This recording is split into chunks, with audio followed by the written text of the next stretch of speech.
toujours votre responsabilité, pas tout chiller. La langue de la presse congolaise, il faut comme en Afrique du Sud, c'est-à-dire que le chiller pour aigle. On va aigle dans l'accès, c'est-à-dire comme sans la zone à distance, ils ont mata, à ce moment-là, sous bien. Afrique du Sud, tout ça en réalité, moi, au Congo, vous sommes pas congolais, tout ça en réalité, ça par rapport à l'élection des gens les Kalambo, tu as vu qu'il y a des Sebandaki, tu as vu Maramouné qui est dans Congo, tout le monde a qui matériel les acquis boussiers, des mots de Pelaki, la centre des Zalaki, tout le monde a qui, tout le monde a imaginer que Maramouzo les Congo, tu as d'accord que tout le monde a sur l'amour. En Afrique du Sud, tu as Nini, Maramouzo qui est tu as vie à Moutou Moko. C'est-à-dire que nous avons sa vie en Afrique du Sud, tout ça bank na Pumalanga, c'est-à-dire que nous avons aussi, mais tout le monde a payé bank, dengue Maramouzo Tambola na bank. C'est-à-dire toujours sur la na moko nous avons sa vie on se met élection. Bonsoir pour ça et coutume. Bonsoir mon frère. Bonne santé. Oui, santé, ça va. Par la grâce de Dieu. On a évité tout ça dans l'élection le 23 décembre. C'est le on a évité langue où ça a difficile ou boumé en c'est facile. Tu es libre. Donc sauf plutôt qu'il est en français, tout est en français, langue qui semble facile. Voilà. Tu trouves que au moins fait à le français mingi to bomi mboka to le baka na minoro na biso moni awa tika fete donc il faut que le bana minoro na biso plutôt lo ba makambo ke c'est bon na moni benza on dirait ba nereza moli kolo koto ça fait du bien, c'est-à-dire que les autres bien te comprendre les émotions, donc ça fait du bien. Donc, on a évité, c'est-à-dire dans 2 ou 1 jour, on soit déjà résultat, il y a élection. On a évité. Moi, les Loubana Batunions sont pas OK voter. Parce qu'ils ont voté pour vous en Congo, je pense. Malheureusement, non, on a voté. Depuis ce mois, on a vu partout, bonjour, bonsoir, et nous dépendons de la heure de la Bango. Et en ce qui concerne la politique à Mouranabiso, précisément l'élection, nous avons constaté que depuis le lancement de la campagne électorale de Salamaki, et Banaki bien, mais à côté de la Soukatoye, on a remarqué que le régime en place est comme entravé, c'est-à-dire qu'empêcher le candidat à l'opposition Martin Fayulu à ça la campagne librement. Il n'est pas le seul. Non, il est le seul. Il est le seul. Félix. Qu'est-ce qu'il faut? Je peux citer quelques candidats. Comme qui? C'est qu'il dit Gabriel Mokia. Non, c'est-à-dire quoi? Dans le lobby, par entrave, par empêchement, c'est-à-dire Gabriel Mokia, Yana Félix. Bazan libre et Bazan menacé. C'est-à-dire qu'on a qui campagne dans Bango. Parce qu'on empêché à venir à Bango et voler l'espace aérien à Komote. Et Bazan a menacé de mon côté police, il y a un amour armé. Bazan à l'aise. Preuve de ça que Kabila, oyo kaka petisa ki, ou empêcher qui, Fayulu, a quitté dans le Boumachi, à ça la campagne, c'est-à-dire à ça la meeting, mais l'OPI oyo qui a samedi les 15, on a les camions, on a Philippe dans le Boumachi, il va qui escorter et protéger la police n'a pas de ou à Kabila. Mais ce n'est pas le cas pour Martin Fayulu. C'est-à-dire Martin Fayulu d'abord. Toi, tu ne trouves pas que c'est un jeu politique? Parce qu'on a Fayulu à la moto, et puis enfin, on va retrouver. Le problème c'est quoi? Kabila, au début, à sa première qui était que Fayulu a impact. Alors Fayulu a bouleversé toutes les données. A bouleversé ma communauté. Par contre, c'est là où on voulait que tu sais que c'est-à-dire numéro 1 à côté de l'opposition. Et bah, ça veut que non, partout, il faut les autres les cas. Alors, ça va effervescence, donc, les mots à traquer, pour imaginer que n'en a eu parce que, par exemple, il y a ouest, c'est-à-dire n'a pas de nous. Mais ce que tu as vu, n'a pas est news. À ça, il va plein mon corps, c'est-à-dire à quel moment très chaleureux, où il va y qui opposant Martin Fayulu. Déplace, où il va y avoir que non, c'est-à-dire trouble moraux, il y a un moment plus compliqué pour le monde. Colombo Lumachi a empêché ça la campagne à qui quand même Kalemi après Kalemi, Alina Zoabio pas que l'écologie va empêcher les soucis. L'écologie et tant a décidé que Azong a Lubumbashi pour changer l'itinéraire il y a la campagne Baboye a quitté Lubumbashi et avion est forcé au Québec au Quadébi na Congo. N'a pas risque de possible au cas où qui est qui suffisante à cause de la paix crash à financer la campagne pour une question pertinente. Êtes-vous sûr que Martin Fayoulou Oyoyo veut soutenir Abouima, président de la République démocratique? Ceux qui justice ces alliés et ceux qui vont élection et salami selon les balobis transparente, apaisée et crédible. Parce que selon la plébiscite, c'est-à-dire par sondage, c'est la seule personne qui jusque-là a prôné victoire et à par élection présidentielle en 2018. Et quelles sont les raisons où ça porte Fayoulou? Ouais, Fayoulou c'est un homme intègre, c'est quelqu'un qui a d'abord travaillé pendant longtemps dans l'organisme Yaminene, dans Mukili, il y a quand même la classe Yaminene et puis à Tikala jamais de travailler dans Kabila, c'est-à-dire régime en place, Kabila travailler dans Kabila. Comment on est?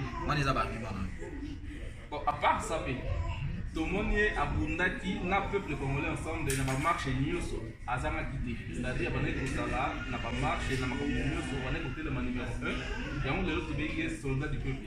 Les propos tenus n'engagent que l'auteur Patouchi Nemu, nous allons continuer. C'est-à-dire, les propos tenus ont engagé Kaka Moutalobi, Manobanae, Nazana Ata, pour contredire la moitié. Donc, je suis en train de faire une émission en caractère politique, donc pour comprendre, nous sommes dans un propos à Koloba. Donc, une extrême gauche n'engaille, qui soit là, maman, c'est représenté.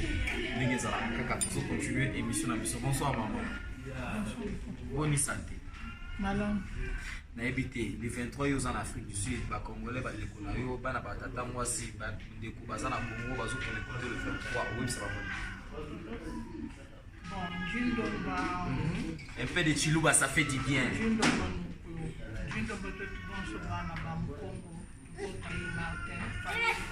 C'est pas nickel. Pas quoi on est surpris.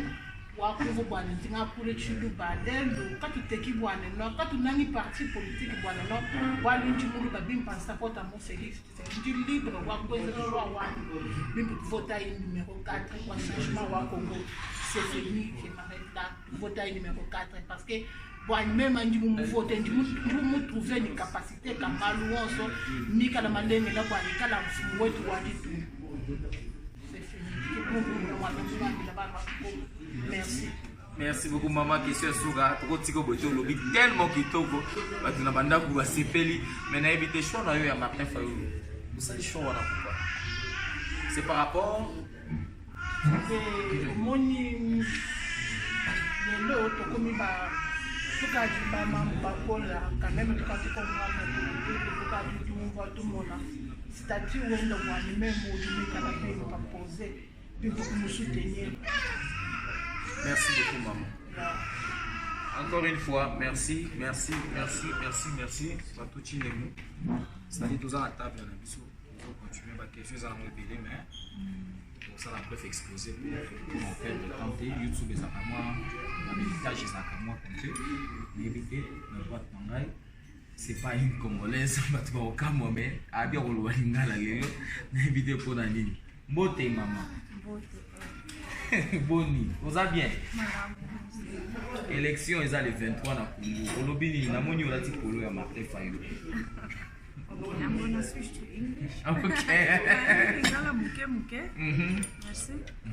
But what I want to say is that I wish a peaceful and fair and transparent elections for all the people in the DRC.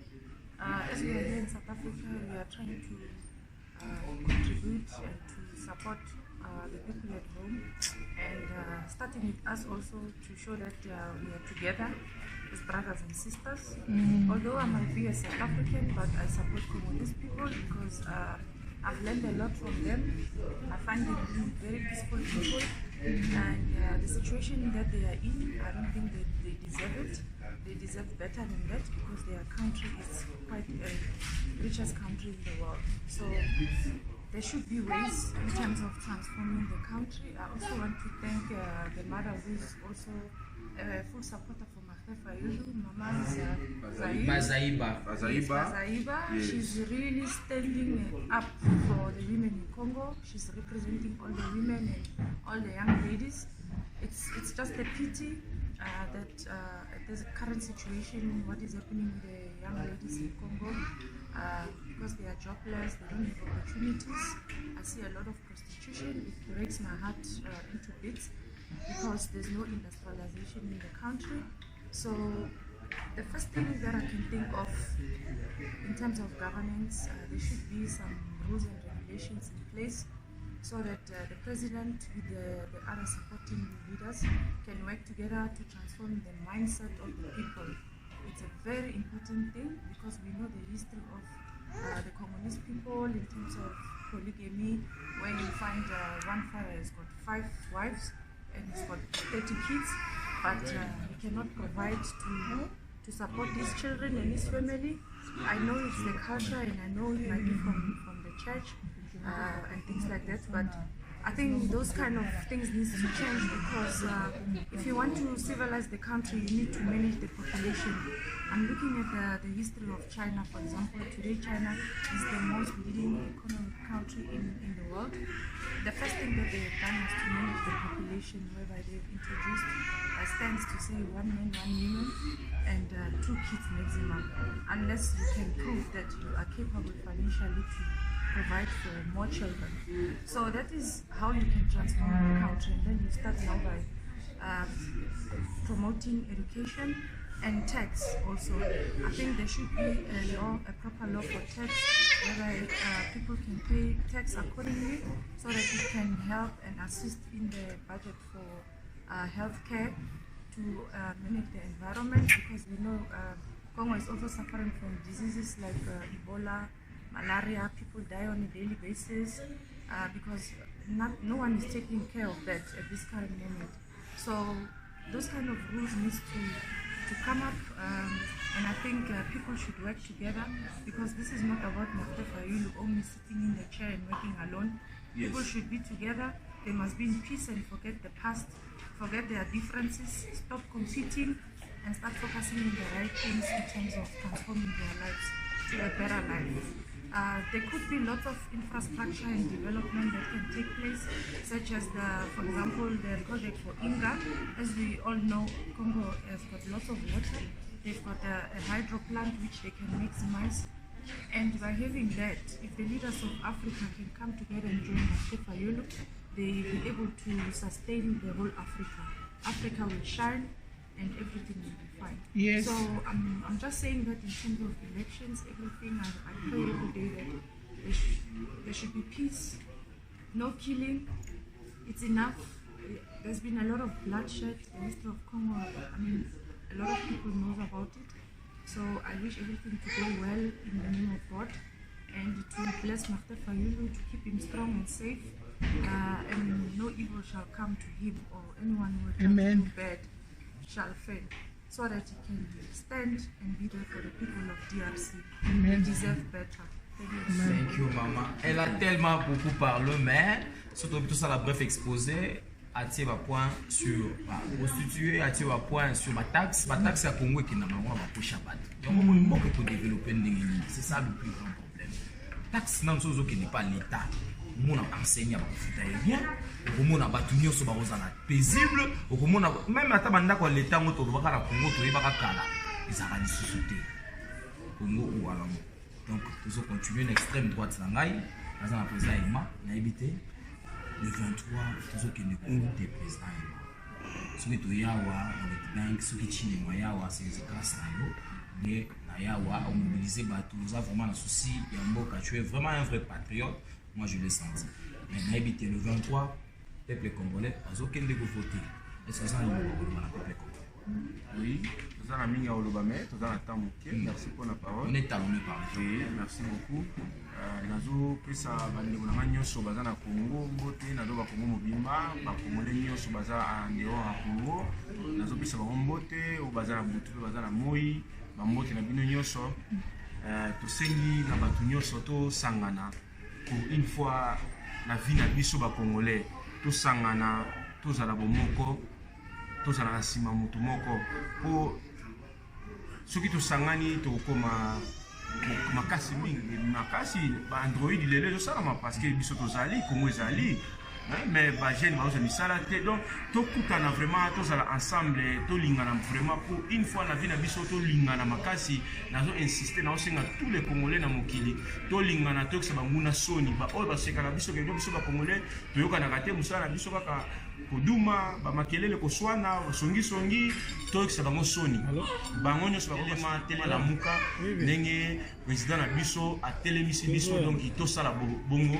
donc tosapotanaka topesa na support makasi mpe tosunga ye avanda na kiti ya bopo nayebi ke na ngulu ya nzambe asavandi deja na kiti wana po ene moto aza na volonté ya koede bakongolais mpe komema biso liboso place oyo tosengeli tozala tozwa dignité ya bomoto po dignité ya bomoto ezalaka te na Congo toluka tozongisa yango na Congo vraiment bandeko na ngai nyonso baza na mokili nasengi bino vraiment na ngulu ya nzambe vraiment bozonga toza sans respect toza sans respect partout tozokende malgré ozala na bambongo na yo il faut ozala na dignité bato oyo baza zingazinga na fo bazala na dignité parce que bazorepresente yo moto ozomona tosengi vraiment tosengi biso nyonso bakongolais partout topesela makambo oyo motu tu ayoka message totransfere bamessage partout merci beaucoup vraiment donc eloko ya koloba yango wana nasengi mingi vraiment nainsister nasengi bino tolingana bakongolais totya bokesanisi na biso mpanzi tolingana pour une fois na vie na biso. Merci beaucoup. Trop bien dit, mais on a besoin de très dans mon trop bien dit. Donc merci encore une fois. Na président Emma, invité comme Nasuka, invité président Kuchuma, il va souker ça. Oui, avec colère, je tiens à mettre au garde les régimes en place, c'est-à-dire la Kabylie, qui est en train de monter des scénarios à l'égard du président de la coalition Lamuka, Martin Fayulu. Nous avons vu des montages que les régimes est en train de monter afin que, à la fin du compte, qu'ils puissent déclarer un état d'urgence pour que les élections n'aient pas lieu à la République démocratique du Congo. Mais nous dénonçons tout cela parce que nous connaissons que non, et Kabila et son régime, ils ont en train de manipuler et de monter tous ces montages-là. Et s'ils ont vraiment des forces, et je dirais même des preuves, comme ils sont en train de monter, afin qu'ils puissent arrêter, ou je dirais, c'est-à-dire, comment je peux dire, bloquer la route de Martin. Non, ils veulent invalider la candidature de Martin Fayulu parce que ça c'est pratiquement impossible parce qu'on a déjà accepté Martin Fayulu comme candidat présidentiel. C'est impossible, mais on est en train de monter des scénarios ou des infractions contre lui parce qu'ils disent que non, c'est lui qui a envoyé les gens pour sonder la... Mais c'est sans trêve, c'est ça les problèmes. C'est ça. Mais vous savez, au Congo, non, il n'y a pas la justice. Parce qu'au Congo, s'ils montent une histoire contre vous, et ils vont le faire comme une histoire vraie, et ça deviendra comme ça. Ce genre de calomnie, c'est pratiquement impossible de le tenir parce qu'on est déjà presque à la fin. Dans moins de quelques jours, là, on aura aux urnes. Donc c'est pratiquement impossible d'inculquer Martin Fayulu dans ces genres d'histoires. C'est pratiquement impossible de date. Oui. Mais qu'ils cessent maintenant des montages là, de brûler les entrepôts, de faire ceci, de faire cela. Nous ne sommes pas là. Nous savons que non, le 23 décembre, avec ou sans machine à voter, nous savons que nous irons aux élections. C'est ça. Et les Congolais, partout où vous êtes, surtout au Congo, parce que c'est vous qui allez voter, vraiment, ne vous trompez pas. Ne vous trompez pas.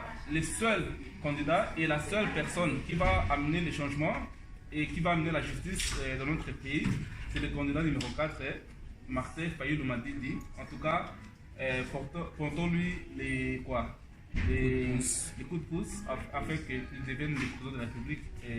Et demain, nous allons jouir un pays nouveau et un nouveau Congo. C'est ça. Merci beaucoup. Merci beaucoup. Bien sûr, nous sommes arrivés à la fin. Merci à tous les internautes qui étaient penchés en ce moment. Merci à tous les gens qui nous ont soutenus. Merci à tous les caméramans. Je suis très bien ravi de voir entrer dessus dans cet élément qui vous a été réalisé par Patucci Limo à Witbank. Bye bye.